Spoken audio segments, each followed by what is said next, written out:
Facebook. I'm really thrilled about this opportunity to introduce you to Ahmed Wali, who works at the U.S. Embassy in Baghdad. Ahmed Wali is a Foreign Service officer currently serving as the staff assistant to the front office at the U.S. Embassy in Baghdad. Ahmed joined the Department of State in 2018. His first assignment was in Jerusalem as a consular officer. Before joining the department, Ahmed worked as an intelligence analyst in the Middle East. At 9 years old, Ahmed and his family fled from the Saddam Hussein regime in Iraq to the United States in search of a better life. Ahmed grew up in New Hampshire, also my hometown, quickly making the United States his home.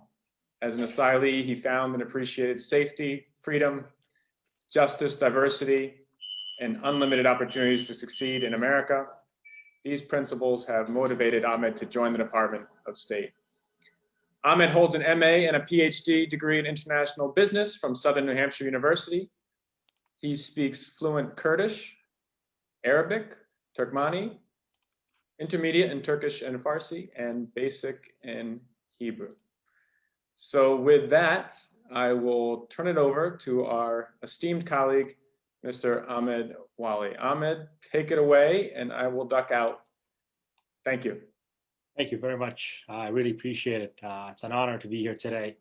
I'm very happy to be able to share my story with everyone. Thank you very much for that introduction. I really appreciate it. Thank you. Yes, yeah. So, I just wanted to have the opportunity today to talk to you guys about, being, an immigrant that moved to the United States. I'm, originally Kurdish. Of course, I'm very proud of my heritage, very proud of where I come from, but also proud of, going to the United States of America, living in New Hampshire, starting a new life. And it's been a great experience. It's been a great opportunity for me to be able to, be at this point in my life where I'm a Foreign Service officer with the Department of State. So just wanted to, bring to light of, an amazing story that I have gone through and wanted to share, and of course, I'm not the only one. As you know, they say the American dream, it's a lot of individuals have lived that, and it's been a great opportunity. And it's been a fortunate opportunity. I'm very blessed to be able in front of you today and sit down. So thank you very much. And also wanted to practice my Kurdish a little bit. As they say, my Kirkuki accent.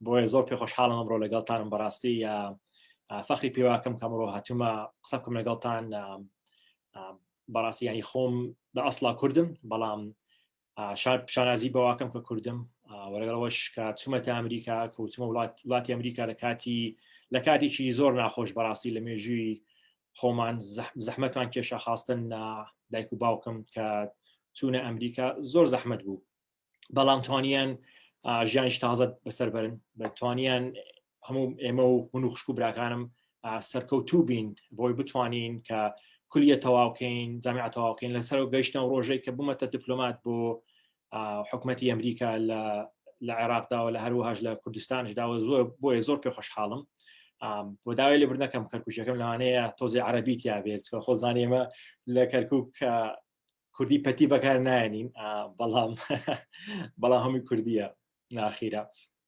بۆیە یعنی کە دەستم پێکرد بەڕاستی کە هاتمە ناو وزارەتی دەرەوەی ئەمریکا کە دەستم کرد دیپلۆمات کە بۆ من شتێکی شانازی بوو بەڕاستی کە بتوانم ببمە دیپلۆمات کە دنیا بگەڕێم کە لەسەرەوەش هەروەها بچین کولتوری تر ببینین بەڕاستی کەەوە باسییان کرد پێشیستە یەکەم 2018 بووم کە بوومە دیپلۆمات دوای ئەوە چوومە قودس لە قودس بووم 2 ساڵ لەوێ مامەوە بەڕاستی شاناجی گەورە بوو کە من خۆم مسلمانم خۆم مسلمان دانم و ڕۆژ ئەو کاتی ڕۆیشتمە ئیسرائیل لەنەی لانەی ئیسرائیل و لانەی فەڵەستینی شەروەها لە لانەی ضفە پێلێن لە هەردوو لە بەڕاستی زۆر احترامێکی زۆر گەورەیان احترامی منیان زۆر گرت و زۆر پێ خۆشحاڵ بووم کەم توانی کە باسیەوە نەبوو بڵێم وەڵا تۆ مسلمانی یان تۆنەوەی بۆیە لە ئەمریکا مەسەلەن کە تۆ دێ ئەبیتە دیپلۆمات زۆر گرنگە چونکە ئەوە کەس نییە سێرت کەن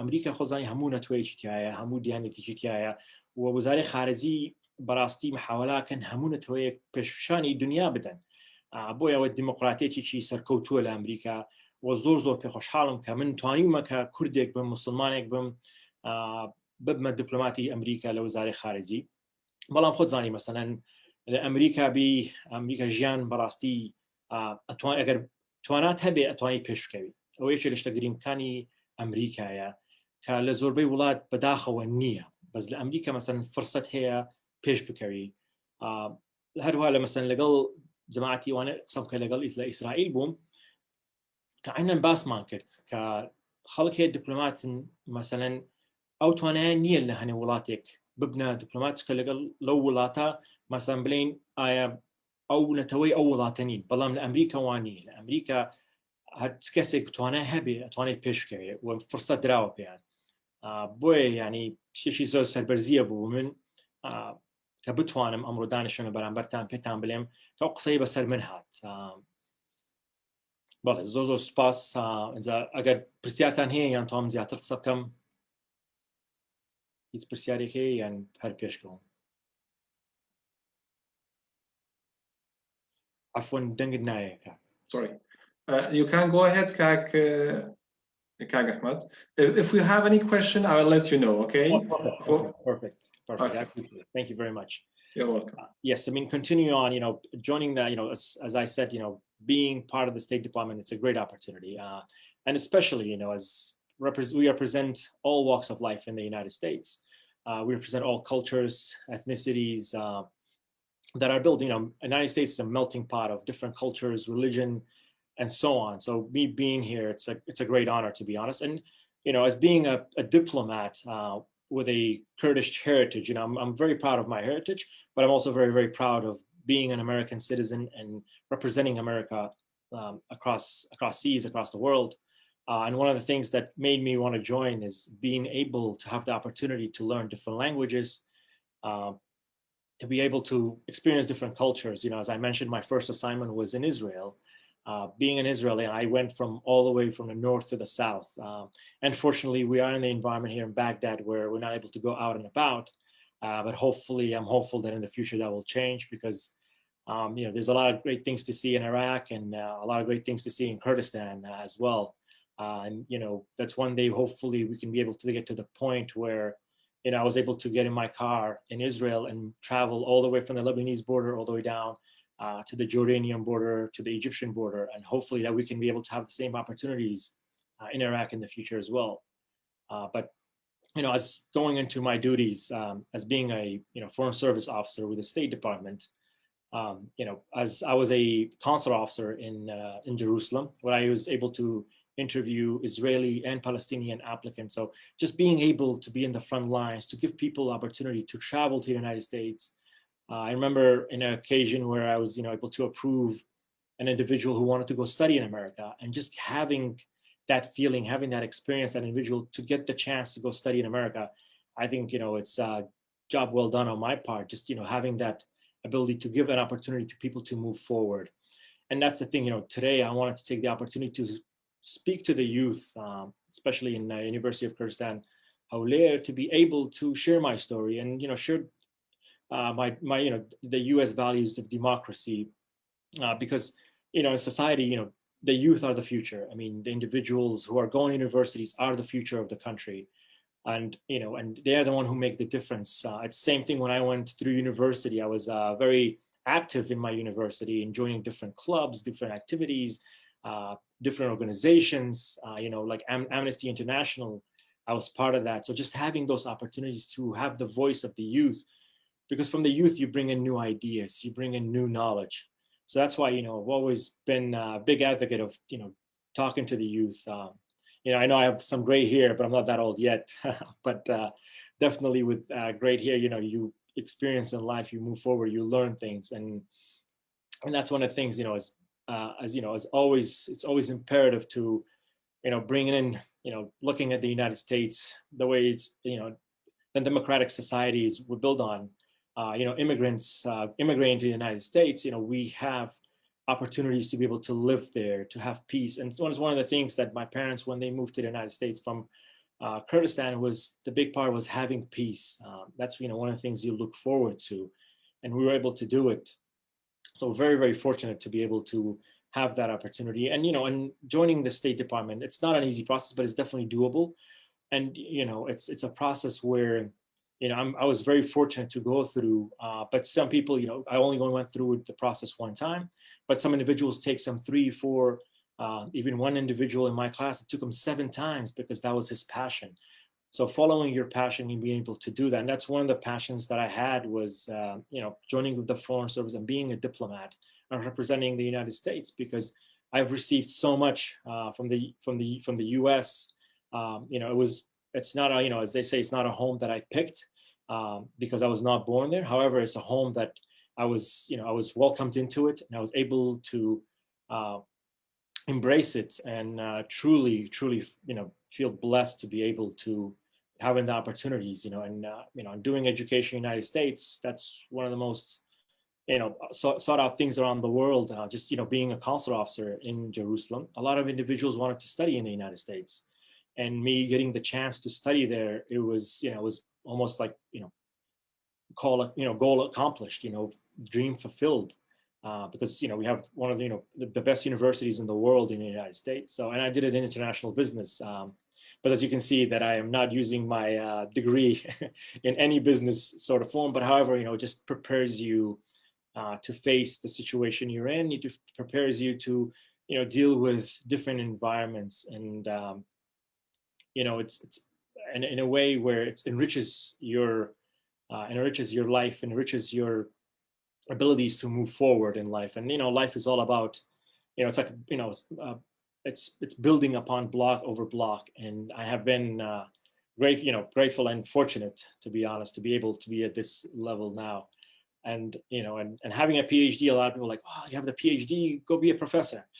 It's just sometimes you take a route and you realize it's not for you. And that's why I chose the route of being a servant to the civil servant to the U.S. government, an employee of the U.S. government, and that's the life that I have chosen. It's been fulfilling. And so after this assignment, after finishing Baghdad, I will be going to Cairo in Egypt, and that'll be a whole new experience for me, and I'm looking forward to that. But hopefully my Iraqi Arabic can be useful there with the Egyptian Arabic there.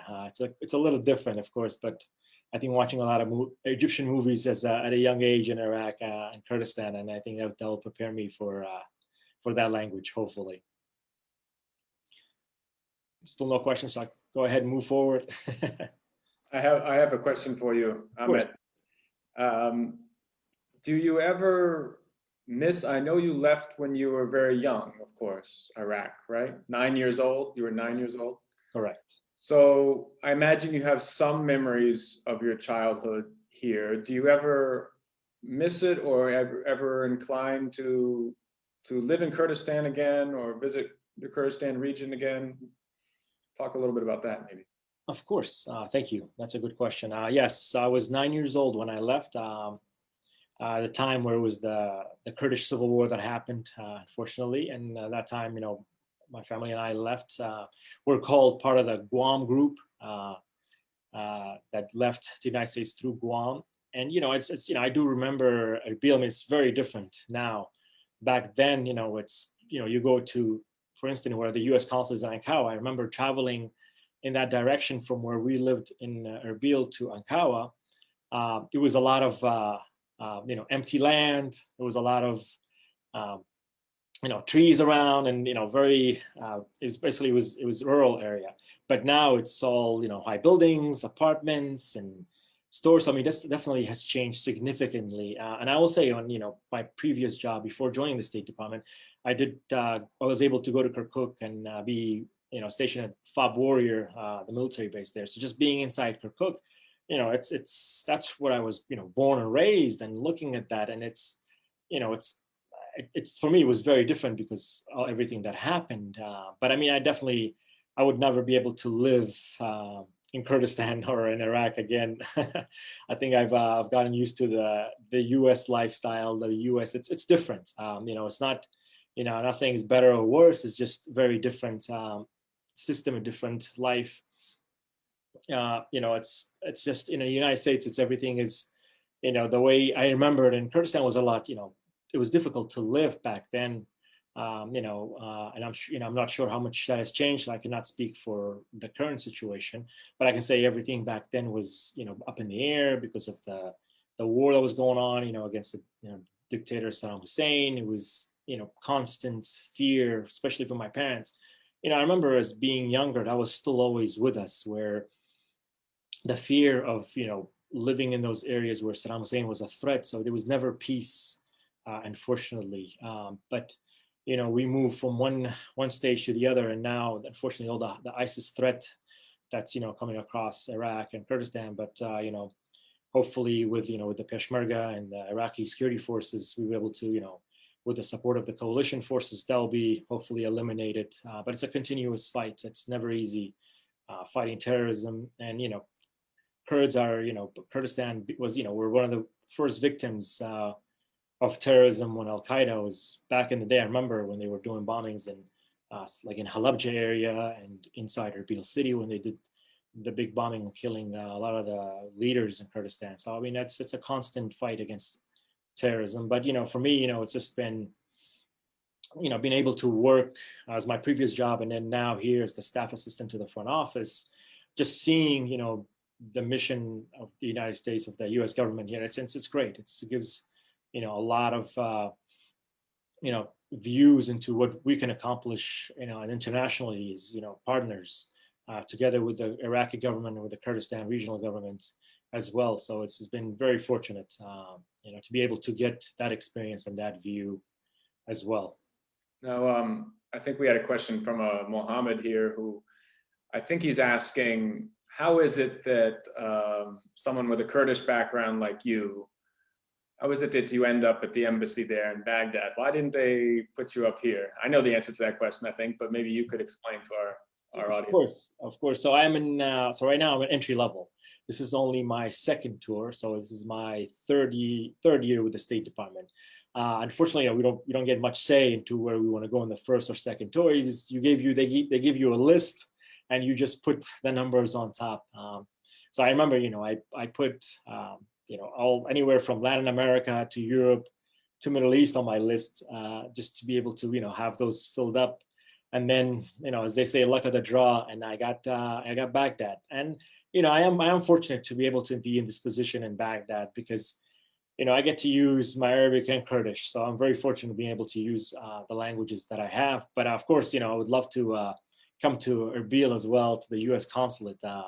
It's a different perspective from there, of course. But yes, it's luck of the draw. And then, but once as you move forward in the State Department, you're able to pick where you want to go. So Cairo was, my wife and I was on our number one choice on our list.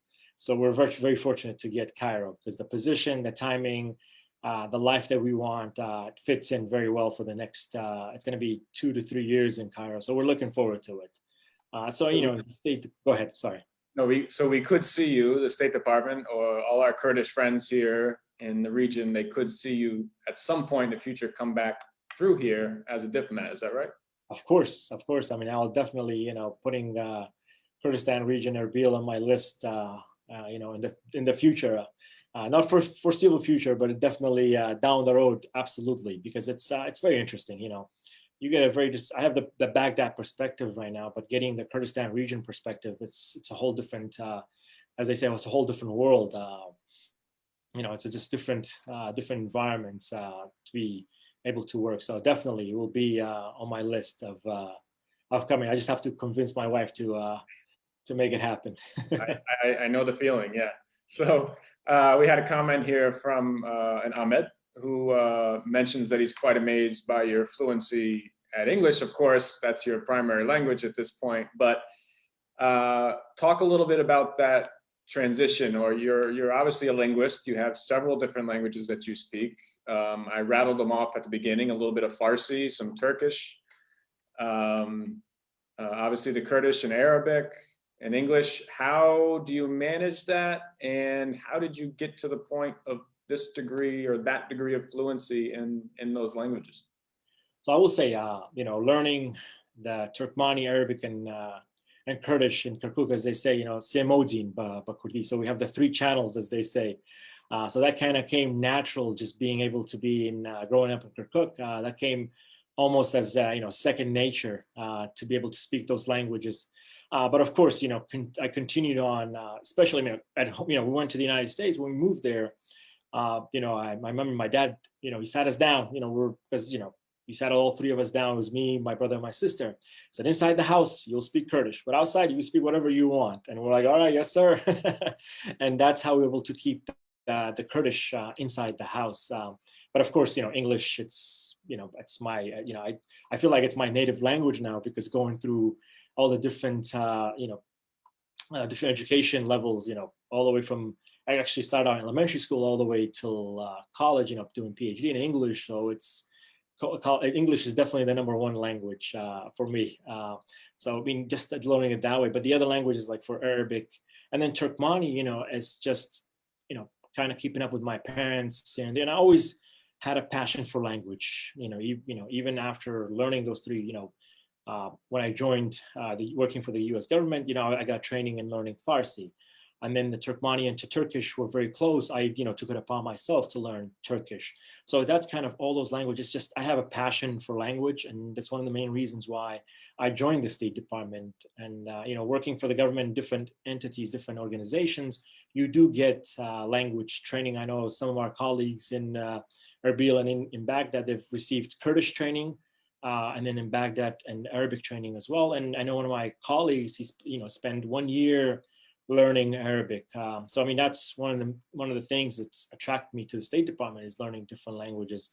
So I am not ready to learn a new language yet, but it's definitely on my list to do after Cairo. I think.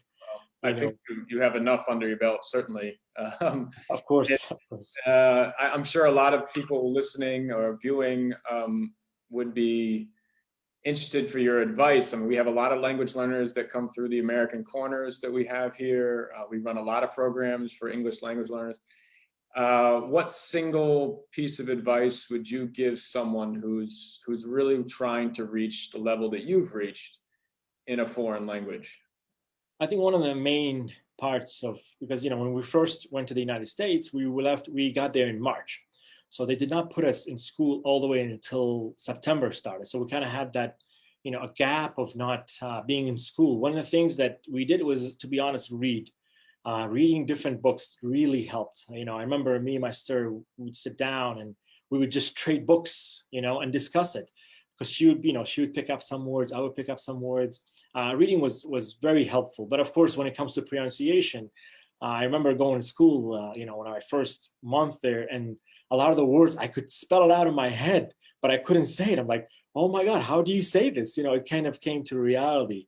But I think also and started watching shows as well. That helped a lot. And, I know it's, something, it's a cliche, like, oh, just watch the shows. No, it really helped. We watch Disney shows, and that would kind of help our pronunciation of how to use the word. But if he's, learning a language as a kid is very different as an adult. We were picking up English very quickly within, 2-3 months of reading and then listening to these shows and looking at these shows. We were kind of like, saying like, hey, we're mini Americans now. Is there a particular show you remember? I'm sure a lot of folks in your situation who immigrated to the United States remember a particular show. I know in my experience talking to foreigners that really, was formative for them in their language learning. Is there one particular show? So I will say it was the Fresh Prince of Bel-Air. I would, the Will Smith, and I started speaking, in his, the way he was speaking to his uncle and aunt. And I remember, going to school, I started having the same accent as him. But then I realized very quickly, not everyone speaks this way. So that kind of was like, adjusting adjusting my accent into, saying, okay, yeah, so now I know this, but I have to move it to a level where, it's not, it's a different accent. So especially in New Hampshire, we have, every state, of course, has their own, their own little accent, one thing we use is wicked. This is wicked great.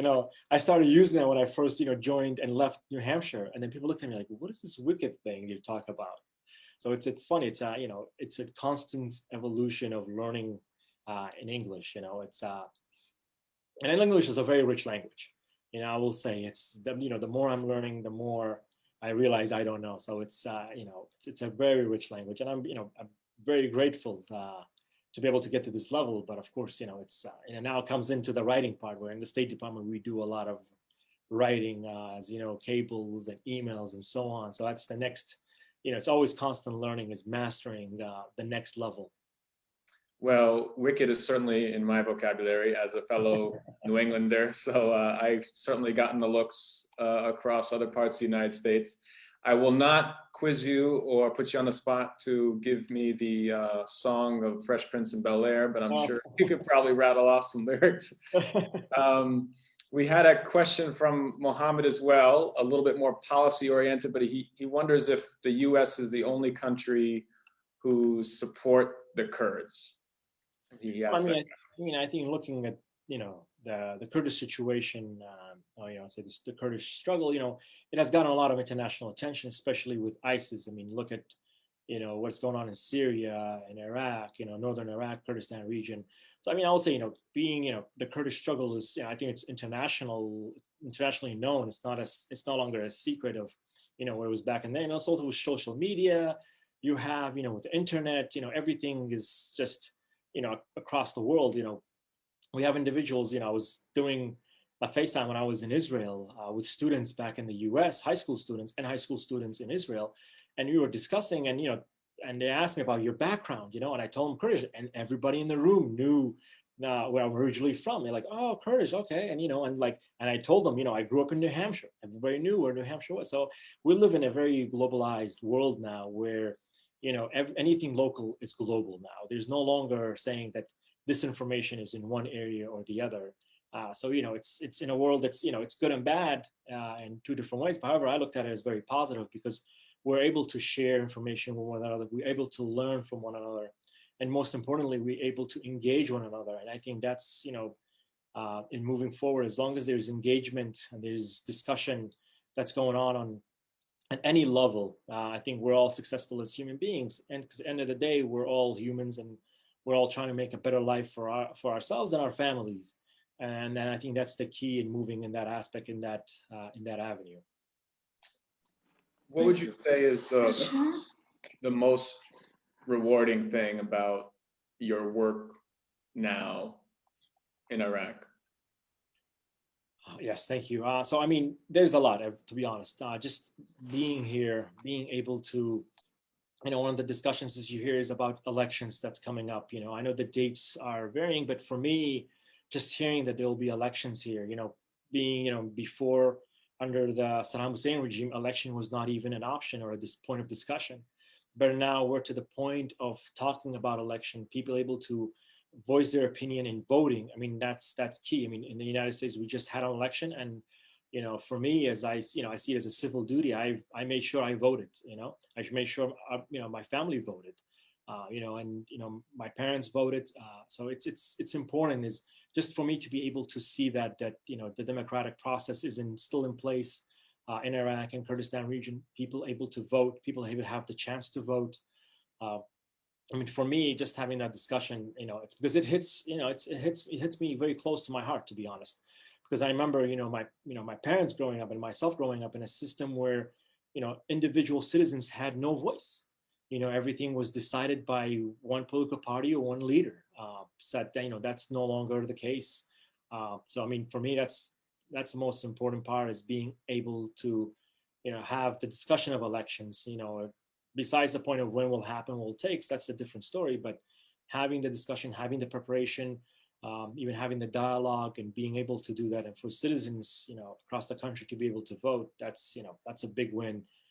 Especially for me, because based on my personal background, and I might be being a little selfish right now in discussing that, but this is the reality, and this is one of the reasons why, I do truly believe in spreading democracy across the world, and because I have lived in a dictatorship and I have lived in a democratic society, and I have seen the difference between the two, and seeing how a democratic society operates and moves forward. It's essential, and I know in the United States we've been having democratic process since 1776. In Iraq is since 2003. So it's still a long ways to go. but it is the process that's, it's moving forward. That's the key. As long as, the country does not move into dictatorship, and that's, it's never will, because you have a parliamentary system in both in Kurdistan region and in federal Iraq. So, I mean, for me, that's the biggest, win and biggest, thing that I see as accomplishment, is having that election discussion. Well, well said. And I think we have a question from Heavy. Is it Heavy? If you're on the line and you wanted to ask a question. Yeah. Good evening, everyone. Hello. This is Heavy, American Corner Army volunteer. It is such a great honor for me to attend this meeting. And thanks for sharing, Mr. Muhammad, already a great journey about your educational and all of your fields that you go through. So one of the questions that I have, what is your advice or suggestions for undergraduate students? What are the skills we need to develop it, and that you think it is going to be important for us? And through this, we can find our weakness or the strongest point. And the second one is, so what are the opportunities so we can get it in order to study, especially in the US, or in order to come, especially in political and kind of like this? Thanks for your answer. Of course. For you, so I'll start with your second question. I will say, the public affairs unit at the consulate, they are your #1 resource for studying in the United States, because they have a lot of information, especially Education USA, that provides you a lot of information as well on, kind of looking at different programs, different universities to look at, and to be able to study in the United States, because, the opportunities in the United States are endless, especially with different educational programs, different, especially if you're moving from the undergraduate to a master's degree. For me, so I will say about my experience, I did my bachelor's in international business, and then I wanted to study political science in master's for my master's. However, after I did, my own research, and I picked international business, and then I went on to PhD as well. So I really love the concept of international business, of, just working in different countries. I had this image in my mind. I remember when I was studying international business, like, I'm going to go to the Middle East, I'm going to go to Dubai, I'm going to go to Saudi and just move around, do business, go to Turkey. So all these different ideas in my head. So, I mean, I think that's something that the key part is knowing what you want. Of course, it's never going to be what, you were planning to do, because plans change. But I will say one thing that, I do recommend, I've always said that to move from bachelor's to master's is have that work experience.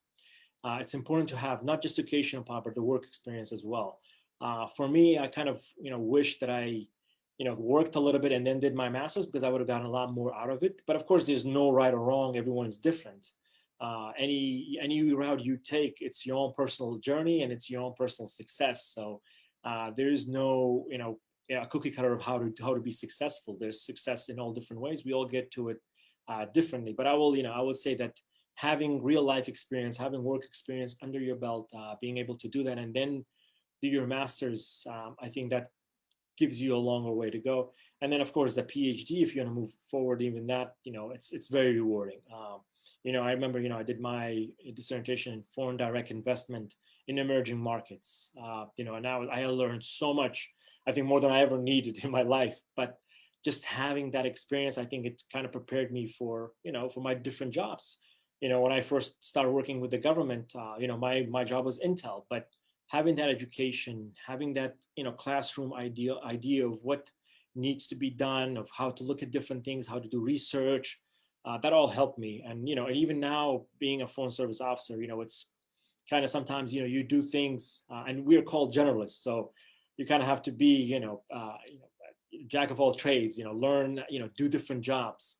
Right now, I'm an staff assistant to the front office, to the ambassador and the deputy chief of mission. However, in my next job, I'm going to be a general service officer, which is totally different than what I'm doing now. But of course, this is the route I took. This is why I wanted to be in the State Department, to do different jobs, to do different experience, and you constantly grow any experience, good or bad. Of course, we all go through bad experience, but you could take positives from every experience. I remember one of the things that that I've done in my past where I'm like, this is a really rough day, but then I learned like, okay, now I know what I did wrong, not do it again, and that's you learn from it. So this, constantly, strength and weaknesses change across time. One of my strengths is, been languages, learning different languages. But now it's one of the things like, I really don't want to learn a language for another, 2, 3, or 4 years. So that's kind of like my weakness now, because I don't want to do it. But that's, it's different, you move in different strength and weakness. But I would definitely recommend is, planning for whatever you want. Plans change, but you have to have a goal to move towards. And that's what I have done. It's every chance I've gone, I said, this is where I want to be in, 3 or 5 years. Of course, I'm nowhere where I want to be, but at least you have a goal you move towards. So it's it's a constant learning environment. So I will say that's keep doing whatever you are doing. Just move forward. That's the key. Ahmed, what would you say to students? A lot of times I meet with students and they intend to study in the United States, or some of them in Europe, and potentially look to work there after graduating. Some of them may be reluctant to come back to this part of the world. We know about dynamics like brain drain. They say, the talented and the young sometimes leaving. What would you say to young people who are in that situation, who are trying to decide whether they stay or go, or when they go and study, do they come back? How do you feel about that? What sort of advice would you have to students in that scenario?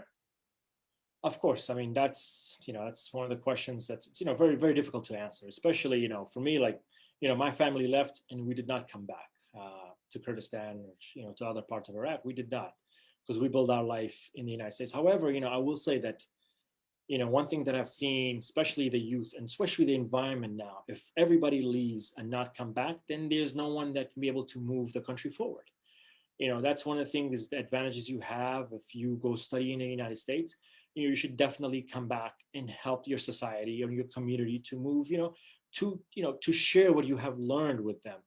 I know in the State Department we have different programs for that, where you're required to come back to your host country and to be able to work 2, 3 years. I'm not sure exactly the time. It's been some time since I did my my work visa or my my student visa with that in that aspect. So I will say, but that is a part of the requirements, because as you said, brain drain happens. People live and they see the United States, they're like, why do I want to go back? But it's imperative for people to come back, because what you have experienced in the United States, and to come back to share those opportunities, those experiences, those values, you'll be able to do the same thing in your host country. Because I know in Israel, and to some extent the West Bank, they have programs where Israelis and Palestinians, they go to the United States and then they come back to support their communities or government or society to move forward. And that's one of the things that I think that Israel was moving, and and it's a democratic society, and they were being able to be successful because they were sharing the lesson learned. They were sharing their experience, what they did in the United States, and what could work in Israel or the West Bank for the Palestinian side. So I mean, that's it's imperative for especially residents of Kurdistan region to be able to do the same, because now you are the verge of democracy. This is you are at a crossroads where you are moving towards democracy, where you are in democracy. So people to come back to be able to share their experiences.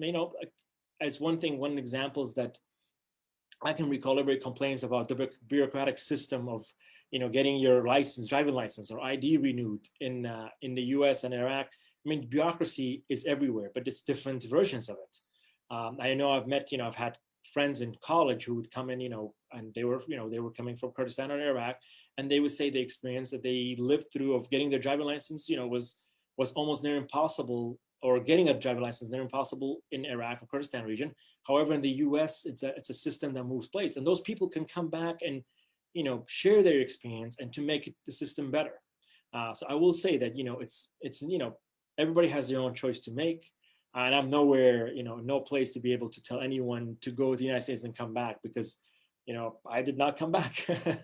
So I don't want to be a hypocrite. But however, if we look at, what especially for the Kurdish students, the Kurdistan region youth, what they want to accomplish, it's imperative they come back and, support, whether it be in freedom of speech, whether it be in governance, whether it be in community building, whatever it might be. I mean, it's on our responsibilities, on every citizen of that country, like it is for the State Department, like it's on every responsibility of the Foreign Service to make sure our State Department, moves forward in a way where it represents America. It's the same thing where the youth or other individuals that come study in the U.S. and go back to their countries, because you have to take ownership, and that falls on your own, shoulders of what you want that responsibility to be.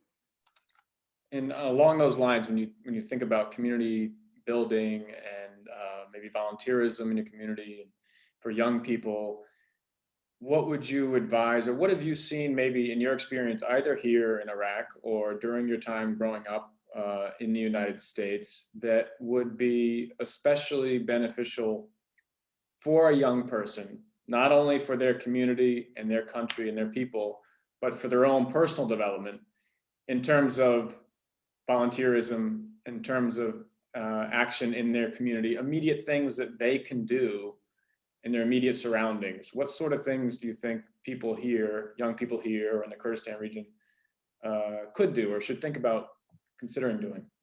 Okay, can I add a question beside this one? Yeah, please go ahead. Yeah. As an American Corner in Erbil and Kang Mustafa coordinator, we prepare like kind of many seminars and things for the young peoples and also the students. I want to ask this question to Kang Muhammad to tell us what are the something like to make a different sense to the students so they can develop and think out of the box inside those lectures they will study daily at the university or like pick anywhere through your experiences, like something could be really impact to our society, especially Kurdistan. Thank you. Of course. I mean, one of the things that I see is, it's a very small step, but I think it's a step in the right direction is, I see is recycling. I think recycling and, our environment is we pollute, whether it be here, whether it be United States, anywhere in the world, we pollute and we're destroying our environment. And one of the things I think is just having, especially a lot of the communities where they don't have, the adequate resources for them to be able to recycle. And I think that's, one of the things people, especially the young, the youth can do is help with the recycling, cleaning. I know, the Kurdish culture, it's very popular to go picnics. I remember, it's talked about, March comes in, hello, Hamanasina Seidan. And then, when you do that, when you go to the picnic, a lot of times it's left behind. It's a lot of the trash, a lot of the, it's a mess, unfortunately. But I think that's one of the first step is just, not necessarily recycling for them, but I think educating people how do we know the significance of recycling. And then that's one of the things that I see is, when I've had the chance to go outside and see, there's trash on every corner, there's bottles, there's, it's just that, I think for us to be able to have people to recycle and, this is our land, this is our earth, this is our motherland, and we all need to take care of it. And that's one of the things that, global warming, I mean, look at what's going on, in Texas right now, there's, ice, it's snowing and, the weather is changing, having pollution, it's no longer, we're in a point where now we have to do something about it. We can no longer wait.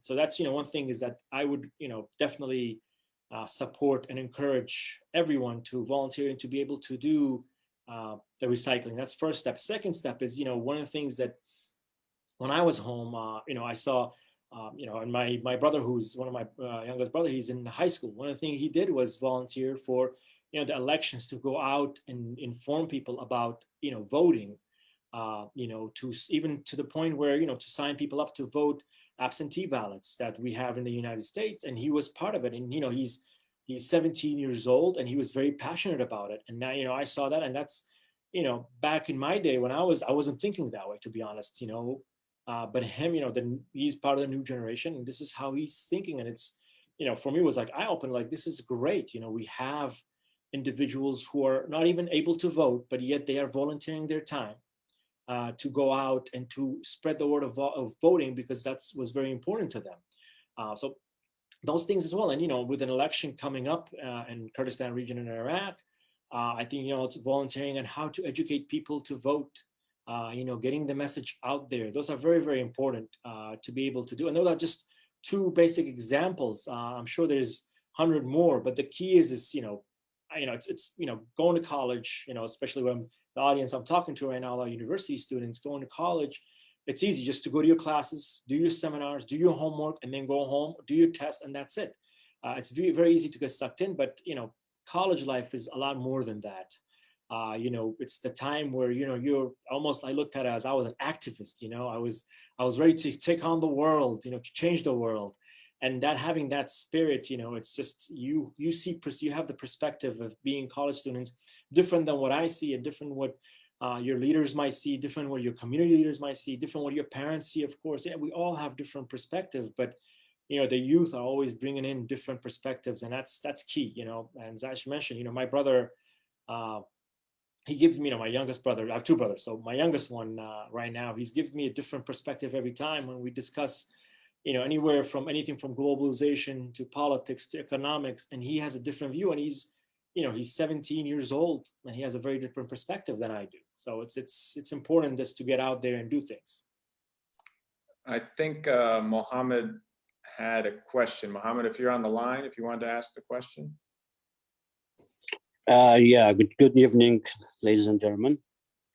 I have a question for him, actually. Do you support Iraqis, especially Kurds, who live in Kurdistan region, to leave their society and go to US or United States to see their, such as rights, freedom, education, and live in the best environment, especially?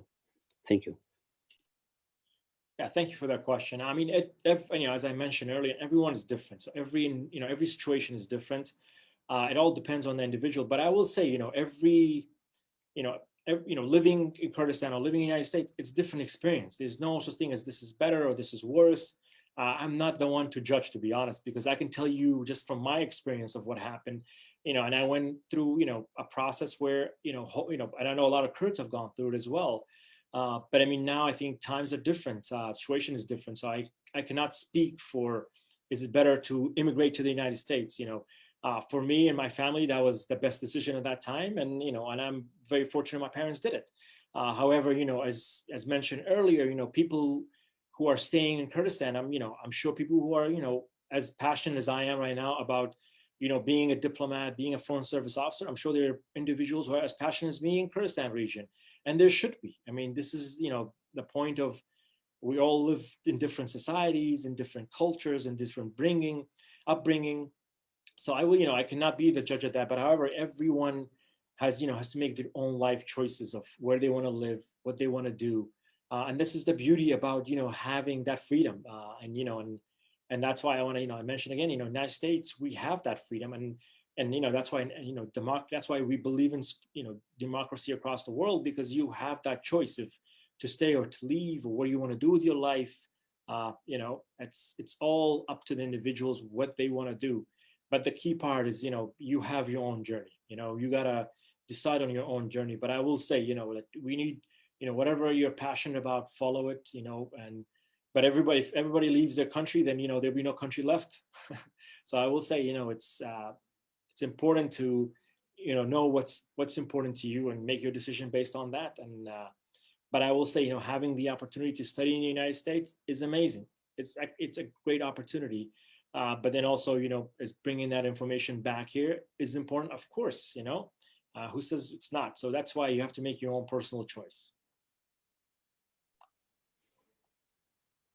Thank you, Ahmed. I think we're almost out of time, but I do want to, if we don't have any other questions, if anyone has a question, certainly raise your hand. But the topic of this discussion, of course, is a Kurdish-American success story. So I wanted to give you an opportunity to, and you've alluded to this a little bit throughout, but to tell our listeners, our viewers, our young people, if there's one thing, one trait that helped you get to where you are over the course of your life and over the course of your experience in immigrating to the United States and now coming back as a diplomat to Iraq, what would that trait be? What would that one thing be that was indispensable, was absolutely vital to your journey?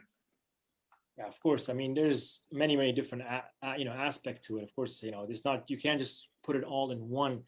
But I think one thing is just not giving up. To be honest, that's the key. Is to never give up. I know sometimes you go through hard, difficult situation where you don't see the light in the end of the tunnel. However, that's not the case. I mean, look at my family and I. We went through a lot to get to the United States, and even being in the United States was not easy. Is being there, immigrating there, not knowing the language, not being able to know the society you're in, the culture you're in. But of course, it's never giving up, and to constantly is learning. We always, as human beings, we develop and we deal with different situations. So, but the key is, I think, it's never to give up. That's why in speaking Kurdish, I never gave it up. I'm still with me today. And barasti, awashti zozo gringa woman. I was many أجدادنا زماني دايكو باوكما أو لقل من ماوا بلام فقري بيواكم كمنش أمريكيم. That's why it's being able to speak Kurdish. It's part of me. It's part of my culture. It's part of who I am. But also being in the United States, having that experience as an immigrant and going through the process. And being able to sit here and represent the United States government and being a foreign service officer for the State Department. It's a huge honor, to be honest. I mean, I had to say it, but it's like, people say, oh, it's just the American dream, but it is truly the American dream and anybody can live it. And it doesn't have to be, just call it the American dream, but it's my dream. It's my journey.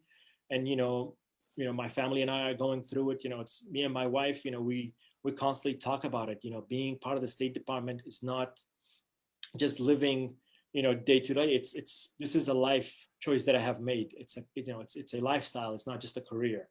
And that's why I'm, very fortunate to be able to be here today and never give up. Always follow your passion, your goal, whatever that might be. And it's everyone has their own journey, and I'm just very, very thankful and blessed to be able to share my journey with all of you today. Thank you very much. Sorry. Yes, thank you so much, Ahmed. If there are any final questions, that's a wonderful way to conclude. There's a question from Heavy. I think if Heavy is still on Zoom, could you state your question, Heavy Khan? Yes, the question is I know that the topic is about a Kurdish and the American story, but my question is, what should be the goal for humanity about your experience? And you might say, what is the goal for humanity? My goal for humanity is we just, we need to be, as individuals, accept each other, work together, because, it's a small world, to be honest. The world is getting smaller and smaller with globalization, with social media, with internet. We're all connected together. And, one thing is, I always say is, as long as there's dialogue, as long as there's discussion between groups, people, governments, we can always move forward. It's for a lot of times I look at it, it's kind of funny, but it's not even funny, but it looks at it that way. We're more similar than we are different, because we all want a better life for us, for our families, for our communities, and, and essentially for our country. And part of all that putting together, we want a better life for our kids as well. That's one thing that I know my parents, one of the main reasons why they moved to the United States. And of course, for me, I don't have any kids yet, but when I do, of course, that's something I will look forward to, is having, better life for my kids. But, it's the youth is the key, to be honest. And as humanity, and I see it in my brother, and I see it in today with the questions, I think it's in safe hands. And, we're constantly evolving as human beings, and we're all constantly learning from each other. So as for me, as being a human citizen, is my goal is, to hopefully make this world a better place and leave a better mark on the world before I leave.